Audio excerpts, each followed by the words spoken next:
யாத்திரையாகமம் 14ஆம் அதிகாரம் 13-14 வசனங்களை படிப்போமாக. Exodus chapter 14 verse 13 and 14. ಯಾಜಕ ಕಾಂಡ ವಿಮೋಚನೆ ಕಾಂಡ 14ನೇ ಅಧ್ಯಾಯ 13-14 ವಾಕ್ಯಗಳು. అందుకు మోషే భయపడకుడి, యెహోవా నేడు మీకు కలుగజేయు రక్షణను మీరు ఊరక నిలుచుండి చూడుడి. మీరు నేడు చూసినటువంటి ఐగుప్తీయులను ఇక మీదట మరి ఎన్నడూ చూడరు. హల్లెలూయా ஹalleluya. தமிழ்ல யாரான எவ்வளவு அழகா இருக்குது பாருங்க. அவங்களுடைய வாய்ஸ் மைக்கே தேவையில்லை அவங்களுக்கு, அவ்வளவு நல்லா படிக்கிறாங்க. நம்முடைய பாஸ்டர் அவர்களை ரொம்ப நல்லா பாராட்டினார். நல்லா இருக்குதுமா உனக்கு, குரல் நல்லா இருக்குதுன்னு சொல்லி. ஆனா பின்னாடி உட்கார கூடாது, முன்னாடி வந்து உட்கார்ந்து ஆண்டவருடைய ஊழியத்தை செய்யணும். அல்லேலூயா. படிங்க. அப்பொழுது மோசே ஜனங்களை நோக்கி பயப்படாதிருங்கள்,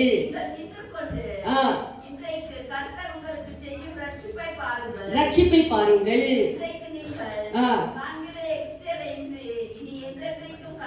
இன்றைக்கு நீங்க காண்கிறதான அந்த எகிப்தியரை இனி என்றென்றுக்குமே காண మాటీர்கள். அல்லேலూయా. ఈ విధముగా మనం ఈ యొక్క వాక్యాన్ని ఎన్నోసార్లు మనం విని ఉండవచ్చు. ఇప్పటికి இந்த வசனத்தை நாம் எத்தனை முறை படித்திருக்கிறோம். ఈ రోజు దేవుడు మనతో మాట్లాడేటువంటి వాక్యం ఇది. இன்றைக்கு தேவன் நம்மோடு வசனத்தோடு பேசுகிறார். ఇప్పుడు ఈ యొక్క మనం చదివినటువంటి ఈ యొక్క వాక్య భాగాన్ని దేవుడు మోషే ఇశ్రాయేల్ ప్రజలతో మాట్లాడినటువంటి వాక్యం ఇది. படித்த வசனமானது மோசே அவர்கள் இஸ்ரவேல் ஜனங்களை பார்த்து சொன்ன வார்த்தைகளா இருக்கிறது. కఠినమైనటువంటి ఆ యొక్క ఐగుప్తు దేశములో 430 సంవత్సరాల బానిసత్వంలో ఉన్నటువంటి ఆ యొక్క ఇశ్రాయేలీల్ని దేవుడు మోషే ద్వారా 10 అద్భుతాలు చేసి ఆ యొక్క దేశములో నుండి విడిపించి அவர்கள் இந்த இஸ்ரவேல் ஜனங்கள் ஏறக்குறைய 430 வருஷ காலமாக எகிப்திலே அடிமைத்தனத்தில் இருந்து அவர்கள் கஷ்டப்பட்டு கொண்டிருந்து தேவன் அவர்களை விடுதலையாக்கி 10 அற்புதங்களை செய்து வெளியே கொண்டு வந்திருக்கிறார். వాళ్ళు ఇశ్రాయేలీలు ఐగుప్తు నుండి బయలుదేరి ఇప్పుడు ఎర్ర సముద్రం దగ్గరికి వచ్చి ఉన్నారు. அப்படி புறப்பட்ட ஜனங்கள் இப்போது சிவந்த சமுத்திரத்தருகே வந்திருக்கிறார்கள். కాలము బానిసలుగా ఉండి వాళ్ళతో వెట్టి చాకరీలు చెప్పించుకున్నటువంటి ఫరో మౌనముగా ఉంటాడా? அவர்கள் அத்தனை வருஷ நாட்களாக அந்த தேசத்திலே வேலை செய்த ஜனங்களை அந்த ராட்சசமா விட்டு விடுவானா? బయలుదేరి వచ్చినటువంటి ఆ యొక్క ఇశ్రాయేల్ ప్రజల్ని వెంటాడి ఫరో తన యొక్క సైన్యముతో బయలుదేరి వచ్చి ఉన్నాడు. அந்த ஜனங்களை பின்தொடர்ந்து கொண்டு அந்த பார்வோன் தன்னுடைய சேனைகளை கொண்டு பின்தொடர்ந்து வந்தான். ఆ యొక్క సైన్యముతో ఫరో వచ్చుట ఆ యొక్క ఇశ్రాయేల్ ప్రజలు చూసి బహుగా భయపడిరి. இந்த பார்வோன் தன்னுடைய சேனைகளை பின்தொடர்வதை பார்த்த ஜனங்கள் மிகவும் பயந்தார்கள். మిక్కిలి భయపడినటువంటి ఆ యొక్క ఇశ్రాయేల్ ప్రజల్ని చూసి మోషే ఏమంటూ ఉన్నాడు? அப்படி பார்த்து பயப்படுற ஜனங்களை பார்த்து மோசே என்ன சொல்லுகிறார்? భయపడకుడి, நீங்கள் பயப்படாதீர்கள், దేవుడు మన పక్షమున ఉన్నాడు. தேவன் நம்முடைய பட்சத்தில் இருக்கிறார். పక్షమున యుద్ధము జరిపించి జయాన్ని అనుగ్రహిస్తాడని ఆ ప్రజలతో మోషే చెప్పే அவர் நமக்கு யுத்தம் செய்து நமக்கு ஜெயத்தை கொடுப்பார் என்று சொல்லி இருக்கிறார். ఈనాటి లోకములో మనము జీవిస్తూ ఉన్నాము. பாருங்கள், அப்படிப்பட்ட உலகத்தில் நாம் வாழ்ந்து கொண்டிருக்கிறோம். ఆ కాలం యొక్క అంత్య దినాల్లో మనము జీవిస్తూ ఉన్నాము. கிருபையின் காலத்தின் கடைசி நாட்களில் வாழ்ந்து கொண்டிருக்கிறோம். 5-6 సంవత్సరాల నుండి ఈ లోకములో జరిగినటువంటి పలు విధములైనటువంటి కార్యాలు మన యొక్క జీవితాన్ని ఎంతో భయంకరంగా, ఎంతో బాధించి, ఎంతో భయపడినటువంటి సందర్భాలు కూడా మన యొక్క జీవితంలో ఏర్పడే. பாருங்கள், கடந்த 5 வருஷங்களுக்கு முன்னாக பார்க்கும்போது எத்தனையோ நம்முடைய இருதயமே கலங்கர விதமாக எத்தனையோ காரியங்கள் நடந்திருக்கிறது. విజ్ఞానమైనది పెరిగి నానా రంగముల్లో అధికమైనటువంటి జ్ఞానాన్ని సాధిస్తూ ఉన్నారు. இந்த உலகத்திலே விஞ்ஞானம் அது வளர்ந்து பெரிய பெரிய காரியங்களை சாதித்துக் கொண்டிருக்கிறார்கள். అనేక వినాశములకు కారణముగా కూడా మారుతూ ఉన్నది. இது अनेक அழிவுக்கு காரணமாக கூட இருக்கிறது. ఏ క్షణమంతా ఏమి జరగనో ప్రజలు తెలియకుండా అనేక రీతిలుగా భయపడినటువంటి ఒక కాలఘట్టానంతా మనము ఆ కాలఘట్టంలో మనము జీవిస్తూ ఉన్నాము. జనங்களுக்கு ఎదురుతల என்ன ஆகுமோ என்று பயப்படுற காலத்தில் நாம் வாழ்ந்து கொண்டிருக்கிறோம். 5 సంవత్సరాల క్రితం వచ్చినటువంటి ఆ కరోనా వైరస్ వల్ల అనేకుల యొక్క హృదయం ఎంతగానో కలవరపడినది. பாருங்கள், கடந்த 5 வருஷங்களுக்கு முன்னாக அந்த கொரோனா அந்த ஒரு வியாதியினால எத்தனை பயந்திருக்கிறோம். ఇప్పుడు కూడా ఎన్నో ప్రాంతాల్లో భూకంపాలు జరుగుతూ ఉన్నది, వరదలు వస్తూ ఉన్నది, యుద్ధాలు జరుగుతూ ఉన్నది, ఎంతో మంది నశించిపోతూ ఉన్నారు. ఎన్నో రోడ్డు ప్రమాదాలు, ఎన్నో యాక్సిడెంట్లు, ఎన్నో దుర్మరణాలు, ఎన్నో వ్యాధులు, ఎన్నో రకాలుగా మనుషులు భయపడినటువంటి కార్యాలు లోకములో జరుగుతూ ఉన్నవి. இன்றைக்கு கூட अनेक தேசங்களில் பார்க்கும்போது எத்தனையோ பூமி அதிர்ச்சிகள், நிலநடுக்கங்கள், வெள்ளங்கள், சேதங்கள், பிறகு இந்த விமான விபத்துகள், ரோடு விபத்துகள் என்ற பல காரியங்களை எதிர்கொண்டு தான் இருக்கிறார்கள். వీటి మధ్య మనకుండేటువంటి భయములు కూడా ఎన్నో భయములు. இதற்கு மத்தியில் நமக்கு இருக்கிற பயம் கூட எத்தனையோ இருக்கிறது. ఉద్యోగాన్ని గురించిన భయము, வேலை குறித்ததான பயம், ఆర్థిక పరిస్థితుల గురించినటువంటి భయము, ஆதாயத்தை குறித்ததான ஒரு பயம், పిల్లలకి ఉద్యోగాలు దొరకలేదే, పిల్లలకు వివాహాలు కాలేదే, పిల్లల యొక్క జీవితం స్థిరపడలేదే అని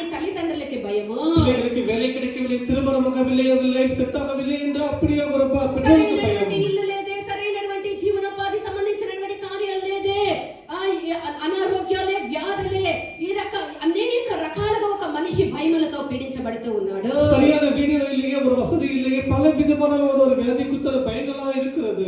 ఇలాంటి కఠినమైనటువంటి ఒక పరిస్థితుల్లో ఇశ్రాయేలుని ఆ యొక్క ఫరో యొక్క సైన్యం తరుముకొని వచ్చి ఆ ఒక ఎర్ర సముద్రము ఒడ్డున నిలబడినటువంటి ఆ యొక్క ఇశ్రాయేలీయులు ఎంతో భయపడిరి. அவர்கள் இப்படியாக அந்த பின்தொடர்ந்து வருகிற அந்த சேனையை பார்த்து இஸ்ரவேல் ஜனங்கள் பயந்து கொண்டிருக்கும்போது அந்த சேனையை பார்த்து அவர்கள் நடுங்கிக் கொண்டிருந்தார்கள். అప్పుడు వాళ్ళందరూ చేరి దేవుని మహోన్నతుడైనటువంటి దేవునికి సర్వశక్తి కలిగినటువంటి దేవునికి మొరపెట్టిరి. அப்பொழுது உன்னதமான தேவனுக்கு அவர்கள் எல்லாரும் சேர்ந்து முறையிட்டார்கள். వాళ్ళు మొరపెట్టినప్పుడు ఈ విధముగా ఆ ఫరో యొక్క చేతుల్లో నుండి ఆ యొక్క ఇశ్రాయేలీయుల్ని దేవుడు కాపాడినది మాత్రమే కాకుండా వారిని ఈ విధముగా అద్దరికి చేర్చిరు. அவர்கள் அப்படி தேவனோட கூக்குரலை கேட்டு அவர்களை எப்படி காப்பாற்றி அவர்கள் அக்கறையை சேர்த்தாரோ, ఈ విధముగా వారిని తరిమి వచ్చినటువంటి ఆ సమస్త ఐగుప్తు యొక్క సైన్యముని అదే నీళ్లలో ముంచి వారిని సంహారము దేవుడు చేసెను. அவர்களை பின்தொடர்ந்து வந்த அந்த பார்வோன் சேனை எல்லாவற்றையும் அந்த தண்ணீரிலே அந்த எல்லாவற்றையும் தேவன் சங்கரித்து போட்டார். సర్వ ఇశ్రాయేలీయులు ఒక్క చిన్న వాడినైనా నశింపకుండా సమస్త జనాన్ని అద్దరికి చేర్చి దేవుడు వాళ్ళ యొక్క యుద్ధములో జయముని ఈ విధముగా అనుగ్రహించిరు.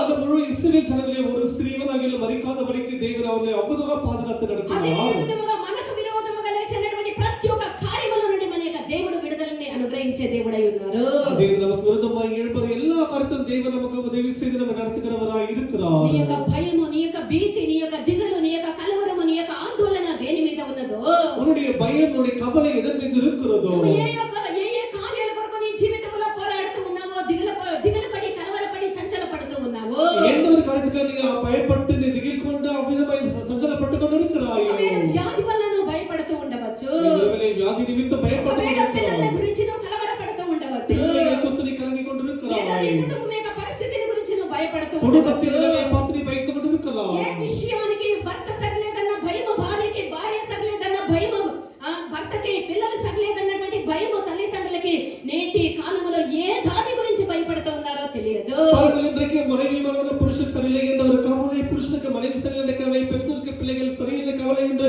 எல்லாருக்குமே ஒரு கவலையா ఏ இருக்கிறது. కార్యాలు మనకు విరోధముగా సైతాను ఏ విధముగా తెచ్చి మనకి పోరాటాన్ని కలిగిస్తూ ఉన్నదో తెలియదు. சாத்தான் நமக்கு எப்படிப்பட்ட காரியத்தை நமக்கு போராட்டம் வைப்பான்னு நமக்கு தெரியாது. అయితే ప్రియమైనటువంటి దేవుని యొక్క బిడ్డ, ஆனாலும் பிரியமான தேவனுடைய నువ్వు భయపడవద్దు. நீ ఆనాడు பயப்படாதே. ఇశ్రాయేలీయుల్ని ఆ ఫరో చేతుల నుండి కాపాడి రక్షించిన దేవుడు నేడు సజీవముగా ఉన్నాడు.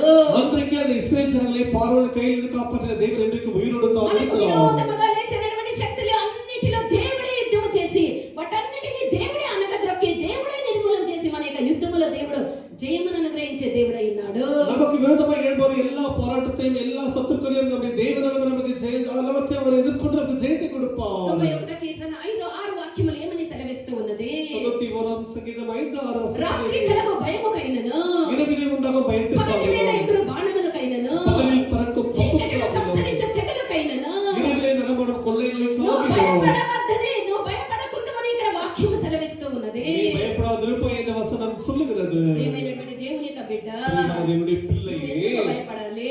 நீ எதற்கு பயப்பட నీ యొక్క வேண்டும்? యుద్ధము ఎంత ఘోరముగా ఉన్ననో జయమును అనుగ్రహించే తండ్రి దేవుడు నీకున్నాడు కదా. உன்னுடைய யுத்தம் எவ்வளவு கௌரவமா இருந்தாலும் உனக்கு ஜெயம் கொடுக்கிற தேவனோடு இருக்கிறார் కొన్ని அல்லவா? సందర్భాల్లో మనం భయపడుతూ ఉంటాం. ఎందుకు మనకు అలాంటి భయం వస్తుంది అంటే, சிலையில பயந்து கொண்டு இருப்போம். எதற்கு நமக்கு பயம் வருகிறது? పాపము మనం చేసినప్పుడు మనకు తెలియకుండానే భయం అనేది అది దూరుతుంది. நாம பாவம் செய்யும் போது நமக்கு தெரியாமலே பயம் வந்து ఆది விடுகிறது. మనుషుడైనటువంటి ఆదామును గురించి మనం చూసినట్లయితే, ஆதி மனிதனாகிய ஆதாமை குறித்து நாம் பார்க்கும்போது ఆదాము అవ్వ దేవుడు ఇచ్చినటువంటి ఆ యొక్క ఆజ్ఞను అతిక్రమించి వాళ్ళు పాపము చేసిరి. இந்த ஆதாம் ஏவாளர்கள் கர்த்தர் கொடுத்த அந்த கட்டளை மீறி பாவம் செய்தார்கள். ఇప్పుడు దేవుడు ఆదాముని వెతికి వచ్చి ఆదామా నువ్వు ఎక్కడ ఉన్నావని అడుగుతూ ఉన్నాడు. அப்பொழுது தேவன் இந்த ஆதாமை தேடி வந்து ஆதாமே என்று கூப்பிட்டு நீ எங்கே இருக்கிறாய் என்று கேட்டார். ఆదికాండం 3వ అధ్యాయం 10వ వాక్యం ఇప్పుడు అవసరం లేదు. ఆదామా నువ్వు ఎక్కడ ఉన్నావు అన్నటువంటి స్వరము, దేవుని యొక్క స్వరము విన్నగానే ஆதாமே என்ற சத்தம் கேட்ட உடனே ఏమంటూ ఉన్నాడు? ஆதாம் என்ன சொல்லுகிறார்? అతడు పోయి దేవుని యొక్క స్వరమును విన్న వెంటనే పోయి చెట్టు చాటున దాక్కుంటూ ఉన్నాడు. ஆதாம் கர்த்தருடைய சத்தத்தை கேட்ட உடனே போய் அவன் மரத்திற்கு பின்னாலே ஒளிந்து கொள்ளுகிறான். ఎందుకనగా, ஏனென்று అయ్యో, சொன்னால் నేను దిగంబరిగా ఉన్నానే, நான் இப்பொழுது నిర్వాణமாய் இருக்கிறேனே. కావున నేను ఎవ్విధముగా దేవునిని ఎదుర్కొని పోవుటాన్ని చెప్పి అతడు చెట్టు చాటున దాక్కొని ఉన్నాడు. எப்படி கர்த்தரை எதிர்கொண்டு போக முடியும் என்று ஒளிந்து கொண்டார். పాపము చేయనప్పుడు మన యొక్క జీవితంలో భయం అనేది దూరుతుంది. பாவம் செய்யும்போது நமக்குள்ள பயம் வந்து விடுகிறது. ప్రియమైనటువంటి దేవుని యొక్క బిడ్డ, தேவனுடைய பிள்ளையே, దేవుని యొక్క వాక్యం ఏమని సెలవిస్తూ ఉన్నది? கர்த்தருடைய வசனம் என்ன சொல்கிறது? అతిక్రమమే పాపమని దేవుని యొక్క వాక్యం సెలవిస్తూ ఉన్నది. நாம் கட்டளை மீறுவதை, கற்பனைகளை மீறுவதை பாவமாய் இருக்கிறது. இருக்கிறது. మనము పాపము చేయనప్పుడు మనలో భయం అనేది దూరుతుంది. நாம் பாவம் செய்யும்போது நமக்குள்ள பயம் வந்து விடுகிறது. అబ్రహాముతో దేవుడు సెలవిచ్చినప్పుడు అబ్రహాముతో దేవుడు నీ சொல்லும்போது భార్య శారాకు ఒక కుమారుడు కలుగునని చెప్పే மனைவியாக சாராளுக்கு ஒரு குமாரன் பிறப்பான்னு சொன்னார். దేవుడు చెప్పినప్పుడు ఆదాము అబ్రహాము శారా ఇద్దరు కూడా ఆ యొక్క వయసు చెందినటువంటి ఒక స్థానములో కనబడుతూ ఉన్నారు. கர்த்தர் இந்த வார்த்தையை சொல்லும்போது இந்த ஆபிரகாமும் இந்த சாராவும் வயது சென்றவர்களாக இருந்தார்கள். ఆదాముతో దేవుడు ఏమని చెప్పే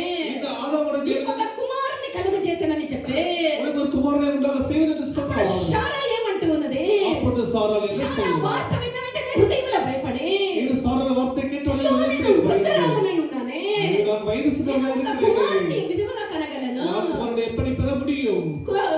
ఒక వృద్ధురాలైనటువంటి వయసు చెందినటువంటి ఒక వృద్ధురాలైనటువంటి నేను ప్రసవించగలనా? ஐயோ வயது சென்றவளாகிய நான் எப்படி பிரசவிக்க முடியும்? ఇక్కడ శారాలో దూరినది అవిశ్వాసము. இங்கே சாராளுக்குள் விழுந்தது அவிசுவாசமாக இருக்கிறது. అవిశ్వాసము కలిగిన వెంటనే శారాలో ఒక భయము కలిగే. அவிசுவாசம் வந்தவுடனே அவருக்குள் பயம் ஏற்பட்டு விட்டது. దేవుని యొక్క సన్నిధానములో అనేక కార్యాల కొరకు ప్రార్థిస్తూ ఉంటారు. అనేక దేవసముద్రులు అనేక కార్యங்களுக்காக జెబం பண்ணுவார்கள். దేవుడు మాట్లాడేటువంటి ఒక్కొక్క వార్త దేవుని యొక్క వాక్యముని నమ్ముట విశ్వాసించటం లేదు. ஆனாலும் தேவன் பேசுகிற ஒவ்வொரு வார்த்தைகளை விசுவாசிப்பதில்லை. కావున ఆ కార్యాలు జరగనో లేదో, పొందుకోగలమో లేదో అని వాళ్ళు అడిగినటువంటి ఆ యొక్క కార్యాల నిమిత్తము వాళ్ళు ప్రార్థించినప్పటికీ కూడా భయపడేనటువంటి స్థితిలో కనబడుతూ ఉంటారు. ஆகையால் அவர்கள் காரியத்துக்காக ஜெபித்த உடனே இந்த காரியம் நடக்குமோ நடக்காதோ என்ற அவிசுவாசத்துடனே அவர்கள் அப்படியே இருப்பார்கள். విశ్వాసాన్ని మనం తొలగించినప్పుడు మనలో ధైర్యం అనేది దేవుని యొక్క ఆశీర్వాదముల్ని మనం పొందుకొని ధైర్యంతో ముందుకు సాగగలము. நமக்குள் அவிசுவாசத்தை விலக்கிக் கொள்ளும்போது நிச்சயமாய் தைரியமாய் நாம் முன்னேறி செல்ல முடியும். పూర్ణమైనటువంటి ప్రేమ భయాన్ని తొలగించును వెళ్ళగొట్టనని వాక్యం సెలవిస్తూ ఉన్నది. పరిపూర్ణ అన్பானது அந்த பயத்தை புறம்பே தள்ளும் என்று வசனம் சொல்லுகிறது. ప్రేమ యందు పరిపూర్ణత చెందిన వారు కాదని కూడా దేవుని యొక్క వాక్యం సెలవిస్తూ ఉన్నది. பயப்படுகிறவன் கர்த்தருக்குள் அன்பிலே பூரணப்பட மாட்டான் என்று வசனம் சொல்லுகிறது. దేవుని యొక్క ప్రేమలో నిలిచి ఉన్న ఎడల నీలో భయం ఉండదు. நீ உண்மையான தேவனுடைய அன்புக்குள் நிலைத்திருப்பாய் என்று சொன்னால் உனக்கு பயம் இருக்காது. సమాధానము కలుగజేయునుగాక అని ఒక వార్త గిద్యోనుతో దేవుడు చెప్పే கர்த்தர் உனக்கு சமாதானத்தை உண்டு பண்ணுவாராக என்று தேவனானவர் அந்த கிதியோனோடு சொன்னார். మానవుడు పాపము చేసినప్పుడు అతని యొక్క జీవితంలో ఆ యొక్క భయము చేత కూడినటువంటి ఒక భయము అతని యొక్క హృదయంలో దూరుతుంది. மனிதன் பாவம் செய்த உடனே அவனுக்குள்ள ஒரு பயமானது வந்து விடுகிறது. ఆ పాపము దూరిన వెంటనే మనిషిలో ఉండినటువంటి సమాధానము నెమ్మది అన్నీ కూడా కోల్పోతాడు. அந்த பாவம் விழுந்த உடனே அவனுக்குள்ள எல்லா சமாதானத்தையும் இழந்து விடுகிறான். అనేక సందర్భాల్లో మనుషులు చెప్పినటువంటి కార్యం ఏమనగా அநேக நேரங்களிலே மனிதர்கள் சொல்கிற காரியம் என்னவென்றால் సమాధానము లేదు, నాకు సంతోషం లేదు, నాకు నెమ్మది లేదు, నాకు బాధగా ఉంది అని చెప్పుట మనం వింటూ ఉంటాము. எனக்கு சந்தோஷம் இல்லை, சமாதானம் இல்லை, நிம்மதி இல்லை, எனக்கு கலக்கமா இருக்கிறது என்று சொல்லுகிறார்கள். కారణం ఏదైనా సరే காரணம் எதுவா இருக்கலாம். ఈ విధమైనటువంటి ఒక స్థితిలో మనం కనబడిన ఎడల அப்படிப்பட்ட நிலைமை எல்லாம் இருக்கும்போது సరిలేదనే అర్థము. நாம் தான் சரியில்லை என்று நினைத்துக் கொள்ள வேண்டும். దుష్టులకు సమాధానం ఉండదని వాక్యం సెలవిస్తుంది. 57వ కీర్తన యెషయా 57:21 వాక్యములో 57:21 దుష్టులకు సమాధానం ఉండదని యెహోవా సెలవిస్తూ ఉన్నాడు. దేవుడు సెలవిచ్చేది మనం అక్కడ చూడొచ్చు. యెషయా 57 அதிகாரம் 21 వచనத்திலே துன்மார்களுக்கு சமாதானம் இருக்காது என்று தேவன் சொல்லுகிறார் என்ற வசனத்திலே படிக்கிறோம். దుష్టులే కదా అని దుష్టులకు కూడా సమాధానం లేకపోతే దుష్టుడు కూడా బ్రతికేయలే. వాడు కూడా సమాధానం అందరికీ కావాలా, నెమ్మది అందరికీ కావాలా. నెమ్మది సమాధానం లేకుంటే అదొక పెద్ద నరకములాగా అది మనిషి తమ యొక్క జీవితాన్ని కొనసాగించేదానికి వీలు కాదు. பாருங்கள், துன்மார்கள் என்று சொல்லுகிறோம், துன்மார்களுக்கு கூட சமாதானம் இல்லை என்று சொல்ல அவனால வாழ முடியாது. ஆகையால் சமாதானம் என்பது எல்லாருக்குமே தேவைப்படுகிறதா இருக்கிறது. అనేకులు గుడిలకు, గోపురాలకు, పుణ్యస్థలాలని ఇంకా కొంతమంది సినిమాలు, చిత్రాలు, టూర్లు అక్కడ ఇక్కడ పోయి ఆ సమాధానం కావాలా, సంతోషం కావాలని వెతుకుతూ ఉంటారు. ஆகையால் அநேக ஜனங்கள் இந்த கோயில் குளங்கள் அவிதமாக சந்தோஷம் நிம்மதி வேண்டும் என்ற சினிமாக்கள் பல வேடிக்கை நிகழ்ச்சிகளை பார்த்து கொண்டு திரிகிறார்கள். దాంట్లో సమాధానం దీంట్లో సమాధానం వెతికి వెతికి వెతికి నిజమైనటువంటి సమాధానం దొరకక ఆఖరికి వాళ్ళ యొక్క జీవితాన్ని అంతం చేసుకునేటువంటి ఘట్టానికి పోతూ ఉంటారు. அங்கே சமாதானம் இருக்குது, எங்கே சமாதானம் இருக்குது அலைந்து தேடி திரிந்தவர்கள் கடைகளே పాపము చేసి సమాధానాన్ని పోగొట్టుకొని నిజమైన సమాధానం, సంతోషం కొరకు తప్పించేటువంటి మనిషిని కొరకు அவர்கள் இவ்வதிய உண்மையான சமாதானத்தை இழந்து விட்டு இந்த உண்மையான பாவத்தை தேடுகிற மனிதனுக்காக సమాధాన ప్రభు అయినటువంటి దేవుడు ఈ యొక్క లోకమునకు అరుదించిరి. సమాధాన ప్రభువాகிய தேவன் இந்த பூமியிலே యేసు அவர் క్రీస్తు வந்தார். సమాధాన కర్త అని చెప్పబడుతూ ఉన్నాడు. அவர் సమాధాన ప్రభు இந்த సమాధానమైన అధిపతిగా యేసు యొక్క లోకానికి ఉదయించిరి. సమాధానത്തെ అధిపతి యేసు இந்த பூமிக்கு కావున வந்தார். ఆయన జన్మించినప్పుడు పరలోకము యొక్క సైన్యము ఏమని పాడుతూ ఉన్నారు? ஆகையால் యేసు பூமியிலே பிறந்த உடனே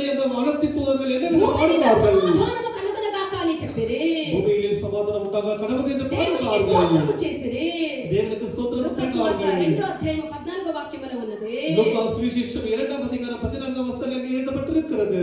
ఉన్నత స్థలములు దేవునికి మహిమ మహిమ ప్రభావములు భూమిపైన కనబడును నిత్య సమాధాన క్షేమములు.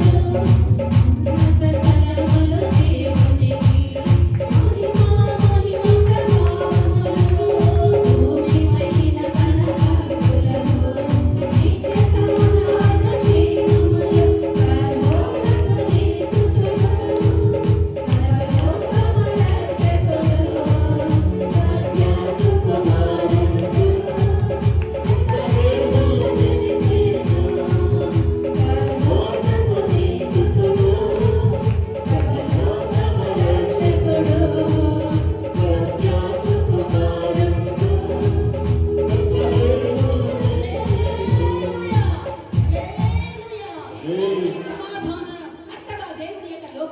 లోకములో జన్మించిరి. సమాధాన ప్రభువుగా ఈ భూమిలో యేసు పిறந்தார். ప్రభువైనటువంటి యేసుక్రీస్తు ద్వారా మాత్రమే నిజమైనటువంటి సమాధానము కలుగుతుంది. கர்த்தர் இயேசு கிறிஸ்து மூலமாகத்தான் உண்மையான சமாதானம் వేరే கிடைக்கிறது. ఎక్కడ నిజమైనటువంటి సమాధానము దొరకదు. வேற எங்கேயும் உண்மையான சமாதானம் ఒకవేళ கிடைக்காது. నీకు దొరికినా అది తాత్కాలికమే గాని నిరంతరము కాదు. ஒருவேளை கிடைத்தாலும் அது நிரந்தரமா இருக்காது.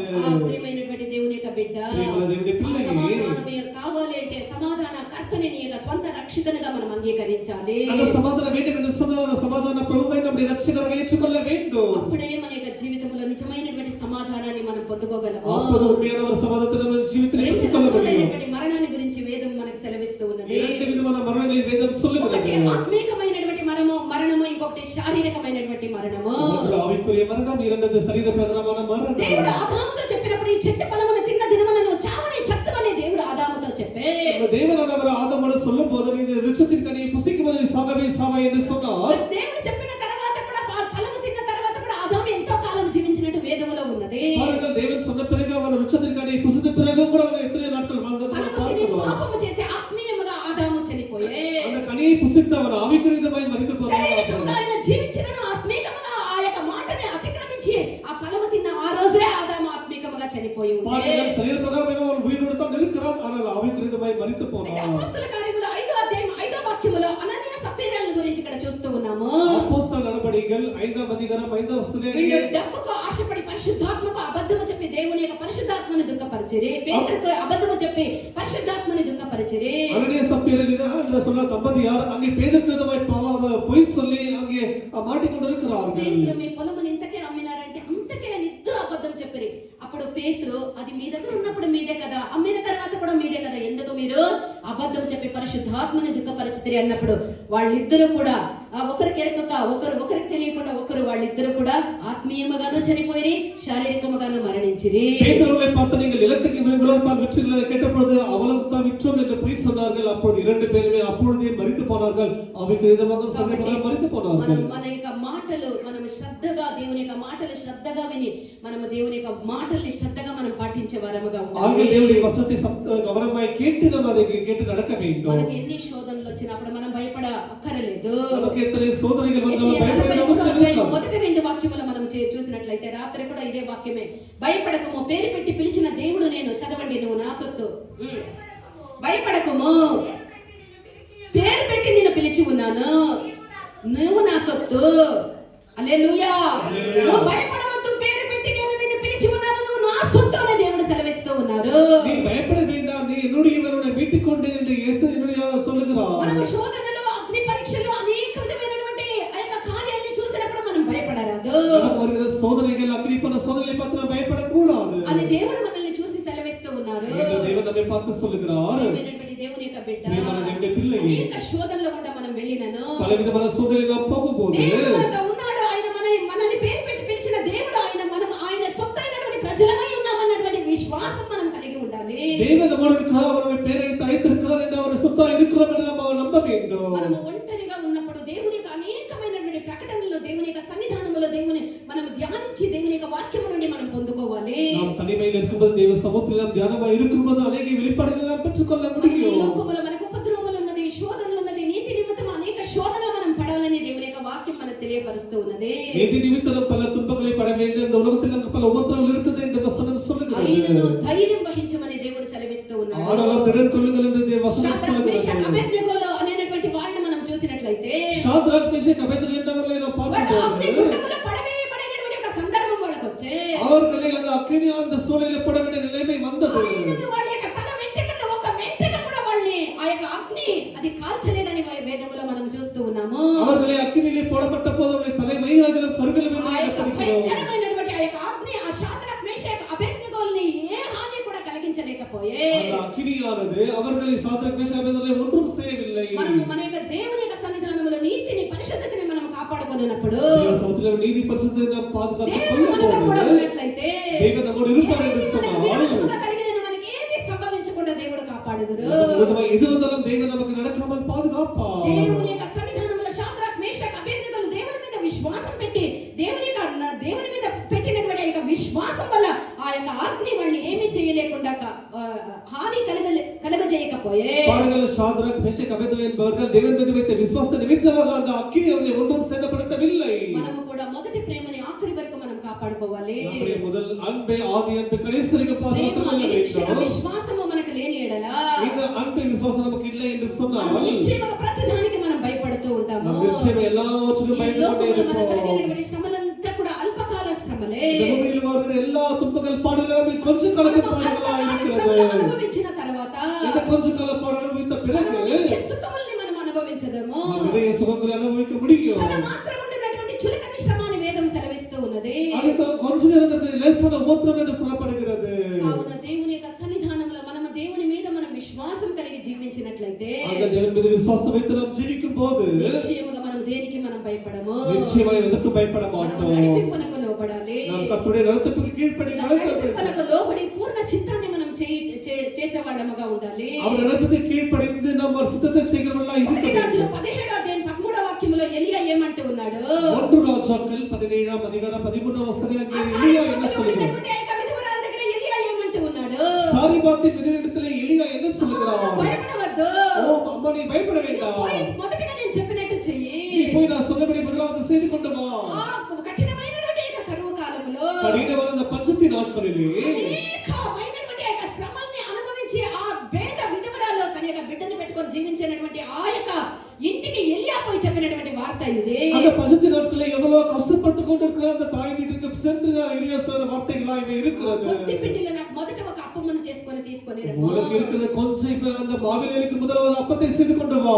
ఎలియా నడిపింపనకు సాదృశ్యమై ఉన్నాడు. இதை என்று சொல்வது நடத்திப்பை காட்டுகிறது. దేవుని యొక్క సంపూర్ణమైనటువంటి చిత్తాన్ని నెరవేర్చుట చూపిస్తూ ఉన్నది. அந்த அப்பம் என்று சொல்வது சித்தத்தை செய்வதை காட்டுகிறது. కాలంలో దేశంలో నీరు లేక వర్షము లేక ఈ దేశమంతా ఎండిపోయి ఉండే. அந்த நாட்களிலே அந்த தேசத்திலே மழை பெய்யாமல் மிக பஞ்சம் உண்டானது. సందర్భంలో కూడా దైవ జనుడు చెప్పినటువంటి యొక్క మాటకు లోబడినటువంటి యొక్క విధవరాలు அந்த நேரத்தில் கூட தேவனுடைய மனுஷன் சொல்லுற வார்த்தை கீழ்ப்படிந்ததால் அந்த అందరికీ క్షామము కలిగిన ఆ ఇంటికి క్షామము కలగలేదు. அந்த முழு தேசத்துக்கு பஞ்சம் உண்டானது, அவனுக்கு பஞ்சம் உண்டாகவில்லை. కరువు కూడా కలగలేదు. அந்த வீட்டுக்கு எந்த பஞ்சமும் குறைவு ஏற்படவில்லை. దేవుని యొక్క చిత్తానికి లోబడినప్పుడు தேவ சத்தத்துக்கு கீழ்ப்படியும் మనకు போது ఆశీర్వాదం కలుగుతుంది. ఆశీర్వాదం దేవుని యొక్క కలుగుతుంది. చిత్తానికి మనం ఎదిరించినట్లయితే தேவ எதிர்த்து நிற்கும் మనకు போது భయంకరమైనటువంటి కార్యాలు జరుగుతుంది. நமக்கு பயங்கரமான காரியங்கள் நடக்கும். ప్రియమైనటువంటి దేవుని యొక్క బిడ్డ, ప్రియమైన దేవుని అనేక పిల్లలు, జీవితంలో మనం దేవుని యొక్క చిత్తాన్ని నెరవేర్చుదుము గాక. நம்முடைய சித்தத்தை விட்டு தேவ சித்தத்தை நிறைவேற்றுவோம். నువ్వు పోయి ఒక నాకు నువ్వు పో, నేను చెప్పినట్టు చెయ్యని ఆ విధవరాలతో ఎలియా చెప్పే. எலியா சொல்லுகிறார், நீ போ, நான் சொன்னபடி செய் என்று சொல்லுகிறார். మాటకు లోబడినప్పుడు ఆ యొక్క విధవరాలు ఎంతో అధికముగా ఆశీర్వదించబడే. அந்த வார்த்தை கீழ்ப்படிந்த அந்த விதவையானவள் எவ்வளவோ ஆசீர்வதிக்கப்பட்டாள். నడిపింపునకు లోబడి దేవుని యొక్క చిత్తాన్ని మనం చేయదము గాక. நாம் கர்த்தருடைய நடத்துக்கு கீழ்ப்படிந்து நாம் அதன்படி செய்வோமாக. దేవుని యొక్క చిత్తమైతే వాక్య భాగాన్ని రానైనటువంటి దినములో మనం ధ్యానించదము தேவ గాక. சுத்தமான வசனத்தின் பகுதியை நாம் வருகிறோம்.